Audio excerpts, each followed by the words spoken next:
Kasih yang murni. Hendaklah kasih itu jangan pura-pura. Jauhilah yang jahat dan lakukanlah yang baik. Roma 12 ayat yang ke-9. Pada hari Senin tanggal 25 Mei 2020, beberapa orang anggota polisi kulit putih kota Minneapolis, Amerika Serikat telah menangkap seorang warga kulit hitam bernama George Floyd di Minneapolis yang dicurigai terlibat tindak pidana pemalsuan mata uang dolar Amerika. Dalam peristiwa itu, leher George Floyd sempat diinjak oleh seorang polisi selama beberapa menit yang menyebabkan kesulitan untuk bernapas. Meskipun sudah berteriak minta tolong, namun polisi tidak menggubrisnya dengan alasan karena Floyd melakukan perlawanan saat ditangkap. Floyd sempat dilarikan ke pusat medis tempat, namun ia sudah lebih dulu meninggal dunia. Kematiannya kemudian mengundang amarah dan gelombang protes rasisme dari seluruh negara bagian di Amerika Serikat. Di balik haru biru rasisme di Amerika Serikat, sejarah pernah mencatat kisah mengenai tim football SMA TC Williams di Virginia pada tahun 1971 yang bukan saja berhasil menghilangkan perbedaan dan diskriminasi ras, tapi juga berhasil memenangkan kejuaraan football nasional Amerika Serikat. Dimulai dari seorang pelatih kulit hitam bernama Herman Boone dan asisten pelatih kulit putih bernama Bill Yost yang membangun ulang kekompakan kerjasama tim football SMA TC Williams dalam camp selama 2 minggu.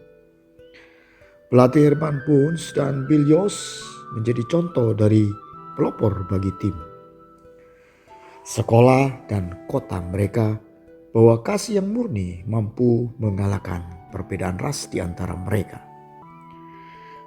Kecintaan mereka kepada olahraga football, kota, dan negara mereka berhasil membuat mereka membangun jembatan di antara dua ras yang berbeda tersebut. Dalam sejarah Alkitab, Rasul Paulus dikenal sebagai salah satu rasul yang berasal dari keturunan suku Benyamin. Namun ia ditugaskan untuk menjangkau bangsa-bangsa di luar orang Israel. Saat itu masih ada pemikiran bahwa kabar keselamatan Tuhan Yesus hanya ditujukan untuk bangsa Israel saja dan harus mengikuti adat istiadat orang Israel. Rasul Paulus paham bahwa orang percaya tidak boleh terpecah-pecah karena adanya perbedaan, termasuk perbedaan ras antara orang Israel dan non-Israel. Sehingga ia menulis kepada orang percaya yang ada di Roma yang saat itu sedang menghadapi tekanan bukan saja dari pemerintah Romawi tetapi juga dari orang-orang Yahudi di Roma.